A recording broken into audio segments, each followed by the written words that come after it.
All right, welcome back. We're pleased not to be joined by the Alabama Crimson Tide, the number 2 seed in the East region. Fellows, congratulations on a great season. Coach, if you want to start us out with an opening statement, we'll then go to questions for the players. We've got about 19 minutes for this session here. So, Coach? Yeah, we're excited to be here. We obviously played a tough regular season. I think Steven told me 25 or 33 games been against NCAA tournament teams, and over half of them against top 25 teams. So I think we're battle-tested, prepared. They're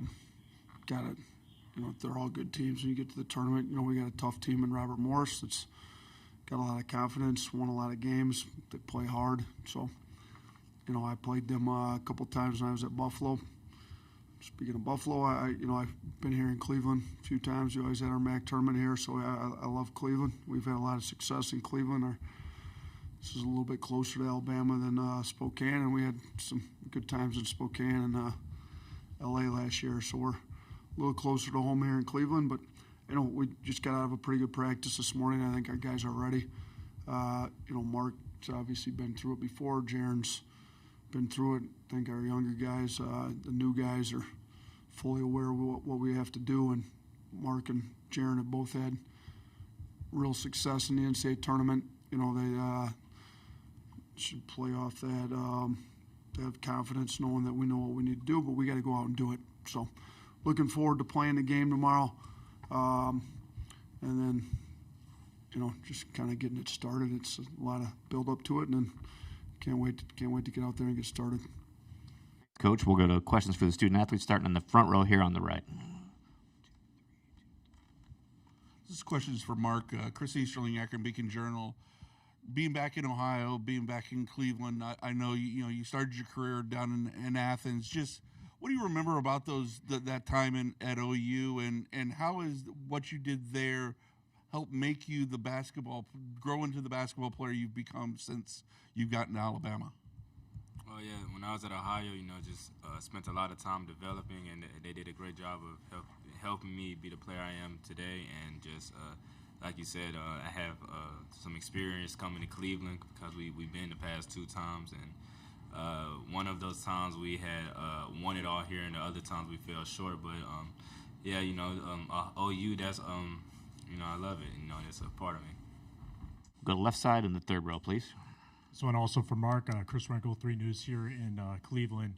Obviously, that was a while ago, playing OU in the MAC tournament here. How far and how different is it now going from being that mid-major trying to break into the tournament to now trying to get back to the Final Four? I say still having that chip on their shoulder to want to get back. At the mid-major level, you have to win the tournament to go to the championship. And at the high major level, you still got to win the games to get a good seeding. And when you get in that tournament, you just want to have that competitiveness to want to make it farther than you did last time. Right side, third row, please. Travis Nelson, News Herald. Again, this is for Mark. Obviously, coming back to Ohio, you talked about that, but what does this mean to try to go out and start the run you guys are trying to make here in Cleveland? And it feels like this is fitting, for you guys to try to make a run starting here. We got a great group of guys.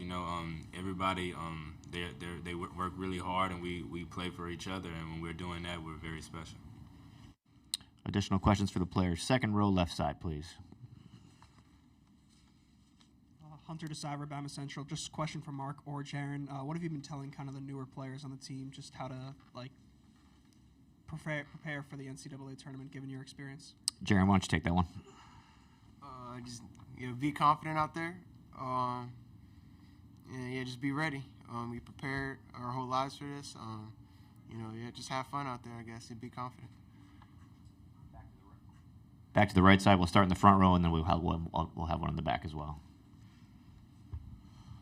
Questions for Labaron. Just as a freshman, just what has this year been like? Getting adjusted to everything, and how much different of a basketball player do you feel like you are right now compared to even a month ago? It's been great. Been a great journey, and I've been learning things and enjoying things, but just mostly trying to soak it all in and just be there in the moment. And just be a young guy, but as a young guy, sometimes you gotta step up, and that's what this team, needs from me. So, and I'm going, try to be a leader and just try to have everybody on the same path. Thanks, Labaron. We'll go back to the fourth row here on the right. Justin Williams from The Athletic. Mark, you're one of the notable names in college basketball this year that's using that fifth COVID year. Have you thought about that at all throughout this season and maybe noticed an impact it's had, whether you specifically or just throughout the sport? I say that extra year has definitely helped because just being able to compete at the highest level that we compete at, it's very helpful that we were able to get that year back. Additional questions for the student athletes? Okay, we can open the floor for Coach Oats then. Questions for Coach Oats. We'll start in the front row here on the right.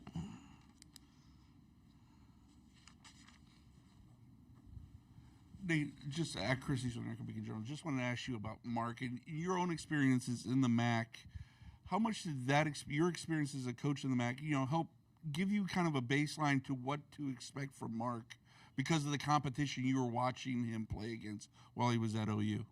Yeah, I mean, what he did at Ohio, particularly in his second year, was pretty remarkable. When I got to Alabama, we kind of had our first few practices. Me and the assistants that came from Alabama or from Buffalo with me to Alabama kind of said, man, we had quite a few kids at Buffalo that could have played here. Really helped us. You kind of look at what Mark was able to do in that league. It's a really good league still. And I looked, after you brought it up, I looked it up on my phone. Mark's 4-1 here in Cleveland. So he's got an 80% winning percentage here. It's pretty good. I thought I was good. I'm 9-1, but he's right there with me. So between the two of us, we've won a few games down here in the arena we're going to play in. So it's a good league. I knew if he did what he did there, he could perform well. Now, I don't think anybody predicted what he'd actually done here these last few years, but I knew he was going to be able to be good enough to play for us, and but even from his freshman year at Ohio to his sophomore year, he kind of came in, could score, but he wasn't known as a shooter, so he turned himself into a shooter, and now he's turned himself into a first-team All-American. So the amount of work that he puts in his game outside of practice on his own in the off-season, when he came to Alabama, he didn't even go home. He came straight from Athens right to Tuscaloosa because he wanted to get a head start. He just got himself an apartment for a month and just went to work. So it's good to see guys that work hard get rewarded for their work. And I think Mark's a prime example of it. And I think the MAC got him a great start, got him some confidence that he can play at a high level in college. And he kind of took that, ran with it, and he's done really well for his home state team in Alabama. Thanks, Coach. Back to the left side here in the back. Luke Taylor, Full Court Network. Coach, how are you and your staff kind of balancing the current season and then also obviously the transfer portal and NIL and all that stuff going on at kind of the same time? Yeah, so it's a good thing for me that I got one of the best assistants in the country in Preston Murphy. He's kind of handling all I'm currently just locked into trying to win some games. I think the best thing you can do in recruiting is currently win games and show them, you develop talent. So I don't want our current guys thinking about anything other than winning games. That's what we're locked into. Now, we obviously have to run a program and field a team that can be back here next year. And Preston's working on that, but he's in charge of personnel. He's done a good job on the scouting report. He's got these guys ready, and he's also spending some time on doing some of that stuff. It's interesting, right? The portal's not open for another week, but everybody's already in the portal. Yeah, so it's a little interesting. It works like that. But good thing for me, I got Preston on staff. Front row here on the left side. Ashley Bastock, Cleveland.com. Nate, just looking at the opponent, Dickerson, for them and the defensive job he does, how important is that to try to neutralize him and knowing the edge he plays with? I mean, they're good. We played them when I was at Buffalo. I played them twice. I split with them when I was head coach. We'd played them before when I was an assistant. I mean, Coach Toole does a great job. They play super hard. Spent a lot of time on Robert Morris's campus, actually. I worked 5-star coming up through. It was there every summer. I spent weeks and weeks there. I'm familiar with the program, and as I'm prepping for him, like you said, Dickerson, he's Defensive Player of the Year in the Horizon, which is a really good league. They've got the Player of the Year, Fulgaris, and then the Defensive Player of the Year in Dickerson, and neither of those two are their leading scorer. And then their leading scorer, Cam Woods, is from Alabama. Mark played with him and, kind of growing up in the AU and stuff. So, they're good. I mean, to have the leading scorer, the defensive player of the year in your conference, and the player of the year in your conference be three different guys, I think says a lot about the depth and the talent that they've got. And our guys need to recognize that. I think they do. But it's specifically about Dickerson. I mean, he's just a hard-playing elite athlete that goes and makes a lot of plays. I mean, he's really good on the help side, coming over, blocking shots. We've shown our guys video of it. They've got to be aware that he's there. He's blocks, steals, effort, intensity. I mean, he's good. So now we played some pretty good defensive players in the SEC as well, but he's good. Back to the right side here, near the back. Coach, any update on Grant's health, and do you expect him to play tomorrow? Yeah, I mean, our trainer's saying he's day-to-day. He just yesterday started doing basketball skill workouts. He did not go on our live play and practice today, so it'll be Grant wants to play. He's a competitor. He played great in the NCAA tournament last year. It'll end up being a game-time decision based on what he feels like in the morning, but if he does end up playing, he won't have practiced anything live up until then, and I think it's looking a little better, obviously, for Sunday than maybe Friday, but there's a chance he could play, so they're going to wait to make a decision until see what he looks like tomorrow morning. We got time for a few more for either Coach Oats or the players. Let's go back to the left side. Colin Beasley, Pittsburgh Post-Gazette. Mark, I know you played with Cam a fair amount. What do you remember about the time you played with him and seeing him as a player? From the time I played with him, he was a big time scorer, and in high school he was really known for his scoring and his big numbers he put up, and he's to go with it now. I still think he's a big time scorer, so we got to really respect him when he go out there on that court. Back on the right side, fourth row. Coach, same thing I asked Mark about him and Grant being those fifth-year guys with the COVID year. Obviously, it's had an impact on your team. What have you seen having that experience, but also, again, across the sport? I mean, we've taken advantage of it. We've got four of them. I mean, Mark, Cliff, Grant, Chris Youngblood. So, it's given a veteran experience to the sport. With as many guys that have been going kind of one and done in the past, a lot of guys, and the transfer portal plays a part in it too. A lot of people aren't that familiar with maybe their players on their team or in the sport in general. I think the COVID year kind of gave a familiarity to, everybody across the country knows who Mark Sears is. After what Grant did in the tournament last year, if he didn't have that COVID year, he'd be done. Mark would be done. But everybody knows who these guys are now. Cliff, as well as he's played through the years in the Big Ten, most of the country knows who Cliff is. Now Chris was doing it at a mid-major level up until this year, but he was Conference Player of the Year. Everybody that follows college basketball knows who Chris Youngblood is too. So it gives, we've taken advantage of it. Gives us some experience. You look at some young guys. Jarin's the same age as what a freshman would be. He came a year early, but Jarin had 19 points to send us to the Final Four against Clemson in the Elite Eight. He played great. Labaron's a freshman, so it helps the young guys that are really talented like these two to have some older guys around them that have been in a lot of games that can kind of settle things down. Assure them, give them some confidence. So we've taken advantage of it. I think it's helped the sport in general. It gives them a little bit better face to college basketball. Kind of look across, obviously Cooper Flagg's very good, and you come across some of those talents like that, and there's some other good freshmen across the country. We got one, Labaron, but a lot of the guys that are the better college basketball players have been in college basketball, and people know who they are, and I think it helps college basketball in general, and I think in the long run it's probably going to help the NBA getting a little bit more polished player coming to the NBA, ready to play too. Got time for a couple more. Back row right, and then we'll go to the front row and wrap it up. Chris Stewart, Crimson Tide Sports Network. Coach, you talked about Labaron coming into this season, how talented it was, but his competitiveness was what really set him apart. Even though he had veteran guards ahead of him, his team seemed to win every drill, because I know there's competition in every drill you have. Same thing with Jarin. Is it their competitive nature as much as or more so than their talent that allowed them both to get on the floor at the level they have at such a young age?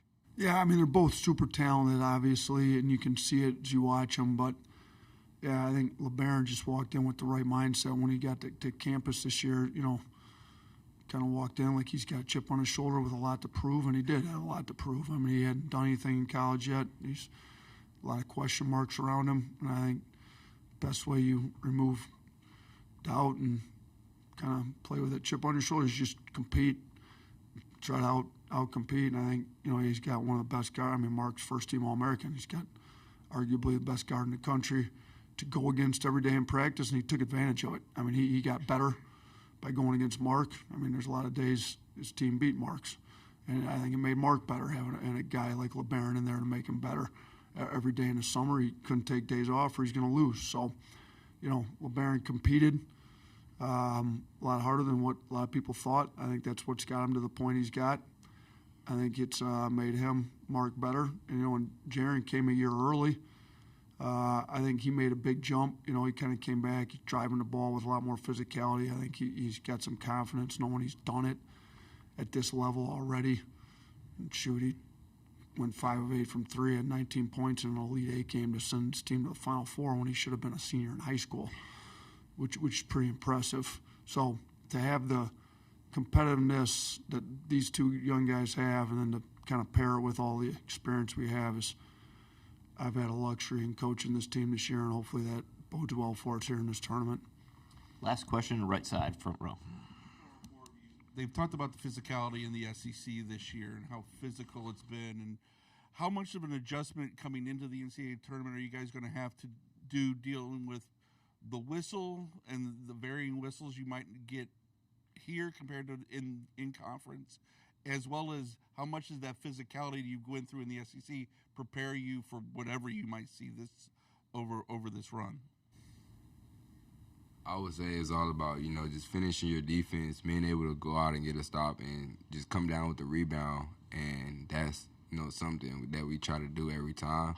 But, it can be really hard if you're playing against real physical teams. So you just got to max their physicality and just try to do more than them. Jaren's been one of the most physical players we've had. Mark draws more fouls than about anybody in the country. So, I'll say this. I think it's a great question. I actually addressed it with our team today as Labaron fouled somebody in practice today on a blatant, obvious one that it seemed to me blatant, obvious that should get called 100% of the time everywhere across the globe in basketball, but it didn't always get called in our league. So I just said, look, some of the physicality that some of our opponents have been able to get away with in our league, it's not going to go in this tournament. And I'll say this for the SEC. We've got great leadership, starting at the top with Greg Sankey, but Garth Glissman came in from the NBA. He's given the coaches a lot of data. The fouling needed to decrease in the SEC. The officials were instructed to call more fouls. Obviously right away out of the gate, our first exhibition game against Memphis, there was 1 million fouls called, and I think they tried to. I'll say this. I expect it to be a much tighter whistle in the NCAA tournament. And I think we haven't been, as physical in the fouling aspect all the time as maybe some other teams in our league. I think maybe we'll have a little less adjustment to the whistle. But, if a team tries to get physical with us in the tournament, we're used to physicality. I mean, everybody tries to get physical with us, stop our offense. We're the number 1 scoring offense in the country, and grabbing, holding, not letting us cut. It's been an effective strategy if it doesn't get called. So I think our guys will be able to play with the physicality, and I'm actually welcoming having a little bit tighter whistle to give more freedom of movement, hopefully, than what maybe we've had in the regular season. Thanks, guys. We appreciate your time. Best of luck tomorrow. Thank you.